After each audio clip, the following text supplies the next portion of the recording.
If your sales process is taking months, it's not because your buyer needs time. It's because your process is working against the way humans actually make decisions. Think about it this way. The human brain doesn't take 90 days to make a decision. It takes seconds, but it's your marketing that ends up slowing them down. It overwhelms the brain with information, logic, value, and noise. And then we wonder why buyers are hesitating, stalling, ghosting, or needing more time. See, psychology calls this decision interference, and most marketing is full of it.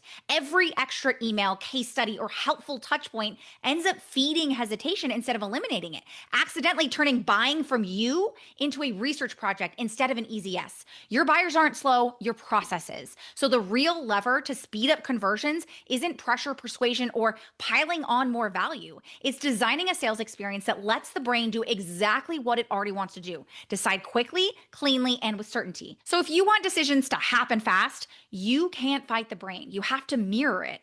That is the heart of mere decision making, a process that accelerates conversions by removing every point of decision interference that you've unintentionally built in. And today, I'm breaking down exactly how to do it.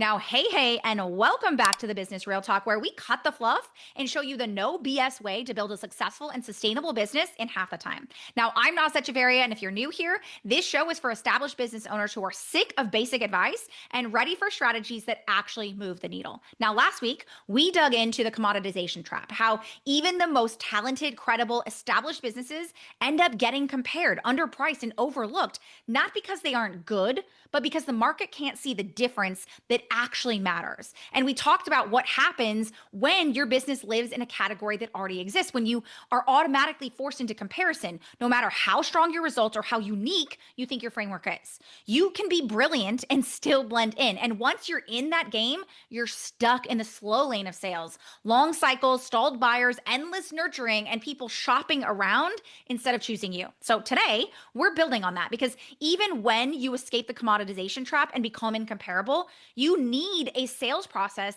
that lets your buyers recognize that truth quickly. So category ownership eliminates comparison, and mere decision making eliminates hesitation. So the last episode was about making your business the only choice, and this episode is about making it an easy choice and a fast one. So let's get real. Let's say out loud what you actually want, even if it sounds audacious to say. You don't want a better nurture sequence. You want buyers who show up ready, excited, and eager to do the work. You want a sales process that makes hesitation impossible. I'm talking people hanging on your every word, forgetting to ask the investment because they're so sold on working with you, they can't picture anything else. And you want a business where converting premium buyer takes hours or days, not months or years, because your system has already done the heavy lifting. But here's what you're actually probably seeing in your business right now: that you see buyers that are taking longer than ever, not because demand is gone, but because their brains are overloaded. And you're seeing more hesitation, hearing more, "I need to think about it," and prospects disappearing into the void, even when they clearly want the result you deliver. And the strategies that used to work like clockwork are suddenly slowing down, stretching out your sales cycle, and sometimes falling flat altogether. And you're spending more time explaining your work, justifying the price, repeating the same points. What should take days turns into an endless follow-up, just checking in emails and prospects who keep saying, "I'm still thinking about it." And the most frustrating part, you know your offer is the best. You know the results you get. You know that you're worth every freaking penny, but your prospects aren't moving like they believe it. Now, let's set the record straight right now that the market has absolutely shifted, and we've all felt it. That doesn't mean that people aren't buying. They are. They just aren't buying the way that they used to. And all the advice that's flooding the space right now is mostly misguided. So here's what experts do when they see this pattern. They double down on what they've been told works. So the first solution most people get is that they need to add more touch points. This idea of you need to give them 10 to 20 touch points before they ever buy. So you just keep showing up, stay top of mind, and logically, it all sounds right? More exposure should equal more trust. But here's what actually happens. More touch points becomes more work. So every email they have to read, every case study that they need to review, every piece of helpful content is just another decision point, another thing they have to process. So instead, they have another reason to say, "I'll get back to this later." And you're not building momentum, you're creating a to-do list for them. And the longer that list gets, the easier it is for them to walk away. So I want you to think about it this way. Has anyone ever convinced you to buy something because they hit you with touch point number 17?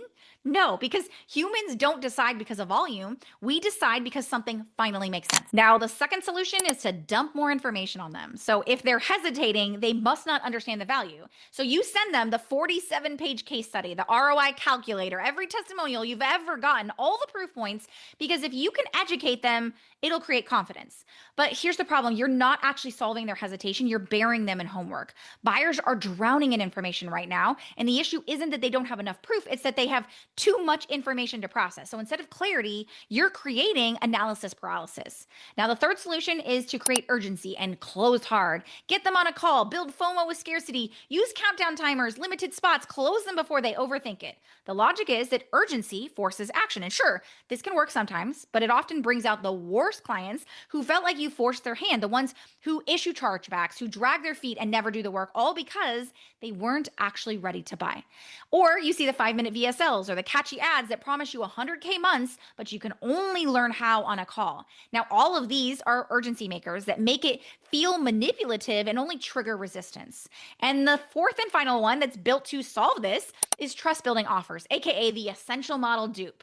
This idea that if you start them small, a low ticket offer, a mini course, a $27 tripwire, and you build trust, then upsell them to your premium offer once they've experienced your work, the logic is that small commitments build big trust. And it sounds smart, right? Lower the barrier to entry, prove your value, then ascend them up the ladder. But here's what's actually happening. You're attracting bargain hunters, not buyers. The people who are saying yes to your $27 offer are often not the same people who want to invest $3,000 offers. They're the people who are price shopping, the ones who are testing the waters. And by the time you try to upsell them, you've already anchored your value at $27. Meanwhile, your premium buyers, the one who were ready to invest from day one, are sitting there thinking, wait, I have to jump through hoops to work with you?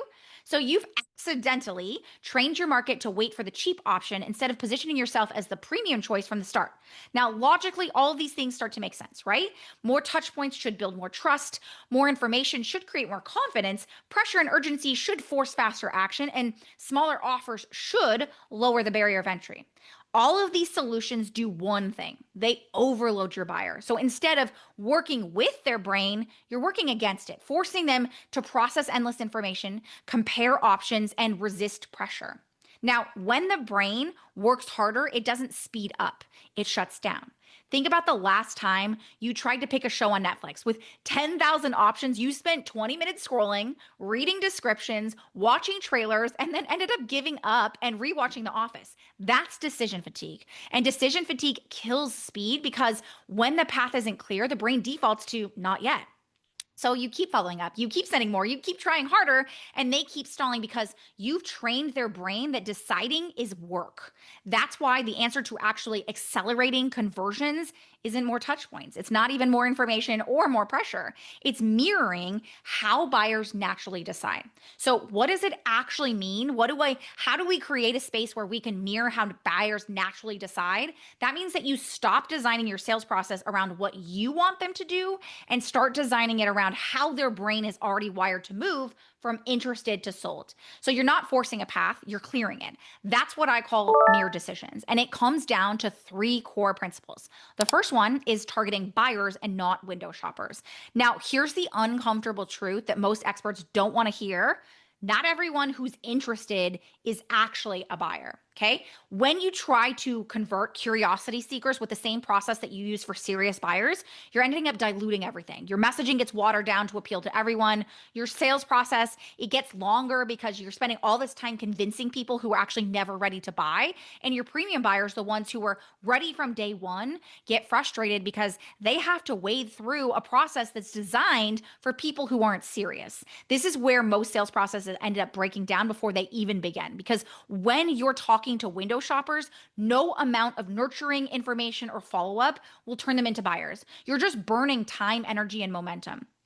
High intent buyers move fast. Low intent browsers move slow. And you cannot use the same process for both. High intent buyers already know they have a problem. They know that they need help. They're not exploring options. They're looking for the solution. Versus low intent browsers are still figuring out if they even have a problem. They're in research mode. They're comparing. They're not really ready to invest. They're gathering information for someday. So when you target both with the same messaging, the same process, the same marketing, you attract attract more browsers than buyers, and browsers create the exact decision fatigue that we just talked about because they need more convincing, more proof, more touch points.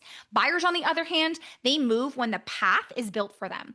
Think about how an emergency room works. When you show up at the ER, nobody's trying to convince you that you need medical attention. That's crazy, right? The triage nurse doesn't hand you a brochure about the benefits of healthcare or a case study of someone who got better. They assume urgency. They ask qualifying questions. What brought you in? When did the symptoms start? What is your pain level between 1 to 10? They're not trying to create desire from scratch. They're meeting your intent where it is. Now, I want you to compare that instead to going to a wellness fair, a space that is filled with people who are kind of interested or just looking around. Now, the staff has to work harder to convince people that they even need help. So conversations are dragging on, decision making is slow, and that's the difference between targeting buyers and attracting browsers. Buyers show up like it's the ER patient. They already know that they need help. They're asking, can you solve this? Do I need to get this solved, right? So when you design your marketing and sales process to filter for that level of intent from the start, everything moves faster. So in your marketing, I want you to stop creating content that appeals to browsers.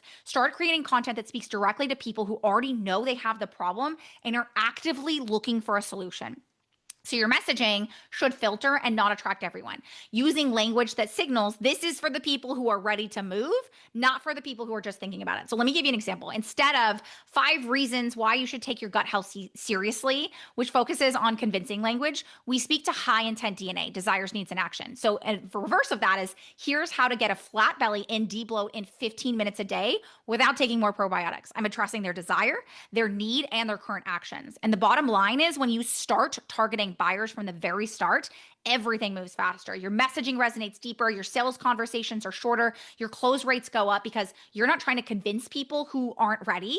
You're guiding people who are already there. Now, the second thing is separating information from decision making, and this is going to piss a whole lot of people off. Now, where most experts get this wrong is they mix teaching with selling. So they create a webinar that explains their framework and then tries to pitch at the end, and they send an email that educates and asks for a sale. They jump on a call and they answer questions and try to close the deal all in the same conversation. And it feels really efficient, right? You're killing 2 birds with 1 stone. But I want you to think about the last time you test drove a car. During that test drive, the salesperson didn't sit in the passenger seat shoving paperwork in your face and saying, are you ready to buy? Let's talk financing options right now while you're driving. That would totally ruin the experience because your brain would shut down. In that moment, you're not ready to decide. You're still processing. You're feeling how the car handles. You're noticing the features. You're getting comfortable. The decision conversation happens later back at the dealership where you can think clearly without being behind the wheel. That's separation. And when you separate teaching from deciding in your sales process, something really powerful happens. Your prospects are now actually absorbing what you're teaching because they're not simultaneously trying to figure out if they should buy. And when it's time to make a decision, they're clearer, they're faster, and they're more confident because they've already processed the information. When you mix the two, you create cognitive overload. Their brain is both trying to understand your framework while weighing whether or not they can afford it, whether it'll work for them, whether now's the right time. And an overloaded brain doesn't say yes, it says, I need to think about it. So there's actual science behind this. Now, recently, researchers at Princeton and UCLA found that when the brain is trying to process new information while simultaneously trying to make a decision, cognitive performance drops by 40%. Your brain literally can't do both at the same time. One task suffers, and it's usually the decision. So here's what this looks like in practice. One of my clients, Barbara, she came to me with a 1% conversion rate on her workshop. Totally normal in this industry. And here's the thing, her content was incredible. She was teaching powerful information, walking through her 3-pillar framework, explaining exactly how it worked. But by the end of the workshop, barely anyone was buying. And when we dug into it, here's what we found. She was giving so much valuable information that by the time that she made an offer, her audience's brain was still in processing mode. So they were trying to absorb everything she had just taught them, and there was no mental space left to make a decision. So we separated the teaching from the decision making. And here's exactly what we did. Before the workshop, we sent out 3 short videos that broke down her 3 pillars, the how and the why of her method, how it solves the problem, why it works, It was just pure teaching, no pitch, just information. So by the time they showed up for the live workshop, they've already consumed and processed the information. So now the workshop wasn't about teaching anymore. It was about application. Barbara walked them through a framework that we developed together so that she can help them see how her method would work for them specifically. She mirrored their decision-making process, helping them connect the dots between the information they had already learned and their specific situation. The teaching was done. Now their brain could focus on, how does this apply to me? How can I see this working in my own life? Now, her results were crazy because 34% of people ended up converting directly at the workshop. Not because she taught better, not because she added more pressure, but because their brain wasn't trying to learn and decide at the same time. They'd already learned. Now they were just deciding. Now, Netflix figured this out years ago. See, they don't try to sell you on the show while you're watching the trailer. What they do is they let you watch, they let you process, they let you experience. Then they give you the add to list button. Why? Because their data showed that when people had to decide while they were still processing what they were seeing, conversions dropped by 30%. Now, the same principle applies to sales calls. If people are coming to your call to learn about your process, to figure out how it works, to understand what you do, they're not going to be ready to make a decision because their brain is still processing, still learning, still in information gathering mode. That's why my clients use a process called reverse selling. So we give the prospects the information before the call, and it allows them to process through that information. This activates their decision cycle in a no pressure environment. So by the time they show up to the call, they're not there to learn. They're already sold on the method. The call serves as a completely different purpose, a space where they can understand their needs and desires and see how the method can actually support them specifically with their situation, their goals, their timeline. It's no longer a sales call, it's an application call. And that's why when you structure it this way, my clients are closing at 70 to 90% of their calls because the brain isn't trying to learn and decide simultaneously. The learning already happened and now they're just deciding if it's the right fit for them. So when you separate information from decision making, your prospects end up moving faster and not slower because they're no longer juggling two cognitive tasks at once. They're learning when it's time to learn and deciding when it's time to decide. That clarity accelerates everything. Now, the third and final piece is what I call installing belief sequencing. Now, a few months ago, I was in Sephora with a friend who wanted a new skincare routine. So she walked in saying the same thing buyers say on sales call, right? I just need someone to tell me what to buy. So when the salesperson handed her a $300 bundle right away, she froze, right? Too much too soon. So her brain wasn't ready. Then something interesting happened. Another rep ended up stepping in and did something a little bit different. She didn't try to sell the full routine. She didn't list the ingredients or benefits. She started with one question. What's bothering you right now the most with your skin? So my friend answered instantly, honestly, the dryness around my eyes. So the belief number one was already locked in. This is a real problem for me right now. Now the rep handed her just one product, just one, and said, try this on your hand, feel the texture. And that was belief number two locked in. This actually works for my problem. Then she said, listen, most people will use this, also end up adding a serum because it boosts the effect around the eyes. Belief number three was now locked in. There's a better solution than what I've been doing. Now, at that point, the full bundle wasn't overwhelming anymore. It felt totally logical, obvious, like it was the only natural next step. Once she walked out with that $300 routine that she had resisted just 15 minutes earlier, not because the rep sold harder, but because she sequenced the beliefs in the exact order that the brain needs to make a decision that feels effortless. See, when beliefs line up, decisions follow. That's what most experts don't actually realize. Decisions don't happen all at once, they build. So most people dump everything on the table at once, features, benefits, testimonials, pricing, entire methodology, and expect prospects to try and connect those dots themselves. But that's kind of like the first Sephora rep, right? Handing over the $300 bundle and wondering why it didn't land. Your prospect's brain is moving through a specific sequence of micro beliefs. Now, each belief builds on the last, and you can't skip them. So if you try to jump from belief number one to belief number seven, from I have a problem straight to here's the price, let's sign up, the brain is going to naturally resist. But when you guide those prospects through each belief one at a time, that final yes isn't a leap of faith, right? It's the natural next step.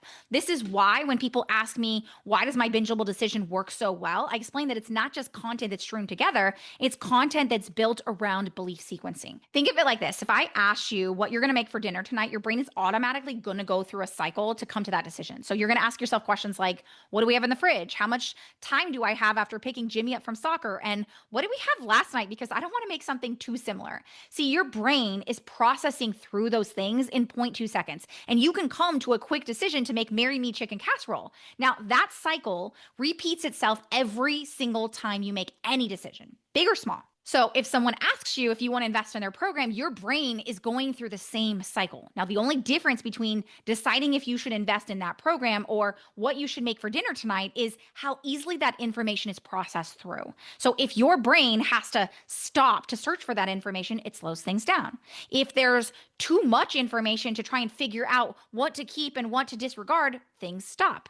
If you're trying to put the pieces together, it all comes to a screeching halt. That's why accelerating conversions and making every decision an easy yes means you have to sequence the beliefs in a way that makes the brain naturally check it off the mental checklist. Now, a great example of this was my client, Kelly. She was generating leads, but those leads were hanging around inside of her pipeline for weeks or months and not buying. The problem was that she had a funnel that was packed with zero sequence. So people would buy once they could finally wrap their head around all of the pieces in the right order. So we sat down, we used my belief sequencing structure, and we got to work. So we took a 15 email funnel and a 70-minute webinar and restructured things. We created 4 videos, each built around installing one major belief by taking them through a sequence of micro beliefs. We turned her 15 email funnel into a simple 5 email funnel that just mirrored the same belief sequence and drove people to an application. Now, she went from a 90-day sales cycle to a 7-day sales cycle, meaning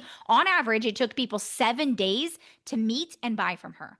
This is the power of mirror decision making. We targeted her high intent buyers inside of her pipeline. We separated the learning and the decision making, and then we installed belief sequencing into her entire system. And you've probably seen something similar. For years, you've been told that speeding up conversions meant doing more touch points to stay top of mind, more information to build confidence, more pressure or mystery to try and create urgency, more steps to prove yourself before they're ready to invest. But all of that is creating decision fatigue, not decision momentum. You're making the buyer's brain work harder. And when the brain works harder, it's not speeding up, it shuts down. So the answer is to stop working against the brain. Start working with it. Mirror how buyers are naturally meant to decide. And that means the 3 things we talked about. Number 1, targeting buyers and not window shoppers. So you're filtering for high intent from the start. So you're only talking to the people who are ready to move. Number 2, separate the information from decision making. Teach them first, then help them apply it when their brain is ready to decide, not both at the same time. And number 3, install belief sequencing. Guide them through the exact order of micro beliefs that their brain needs so that that final yes feels inevitable instead of forced. When you get all 3 of these things right, you're no longer convincing people to buy anymore. You're designing a process where buying becomes the only logical next step. This is why mirror decisions is exactly what we build inside of our Easy Yes method.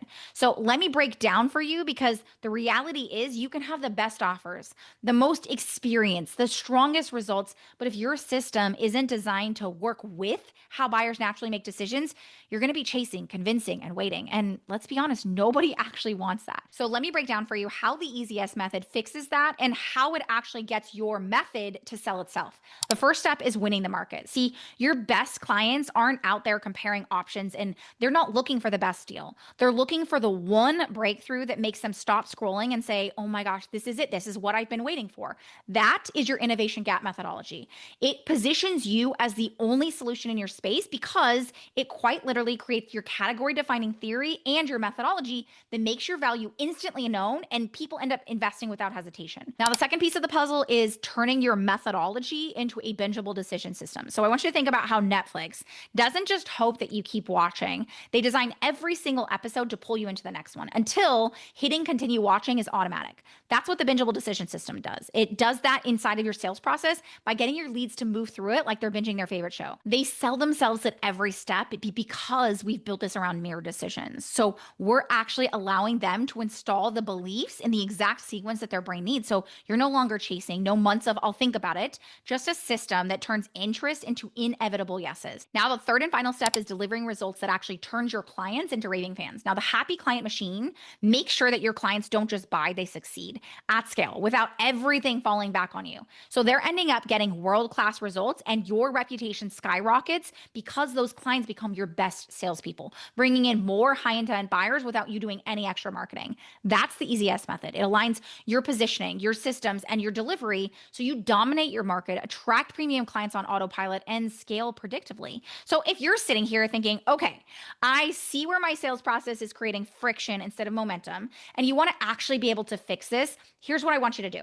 You can go to easyesleads.com/call to apply for a growth optimization call. Now, this is not a pitch fest. It's a real working session where we're going to sit down, we're going to dig into your client acquisition approach. I'm going to show you where the gaps that are slowing you down and how we can actually use my EasyYes method to turn your method into a self-selling system. So again, head on over to easyesleads.com/call to apply. Now, if you are new here or you just want to learn a little bit more about what the Netflix effect looks like, how we actually created a system that gets your leads to sell themselves, I want to invite you to check out our on-demand mini series where I break it all down. You can check it out now by heading on over to thenetflixeffect.com to watch the free bingeable mini series right now. Now, if I can ask you a quick favor, if this episode has helped you think differently, has finally shown you why sales has been so hard up until now, and now you understand why using mirror decision making not only accelerates the decision process and creates conversion so much faster in your business, but does so in a way that actually feels good for you and feels good for your buyers, then I would love and appreciate if you could take 60 seconds out of your already busy day to rate, subscribe, and share this episode with a friend so we can help more experts just like you turn their method into a self-selling system that changes the world. Now, until next time, here's to keeping it real.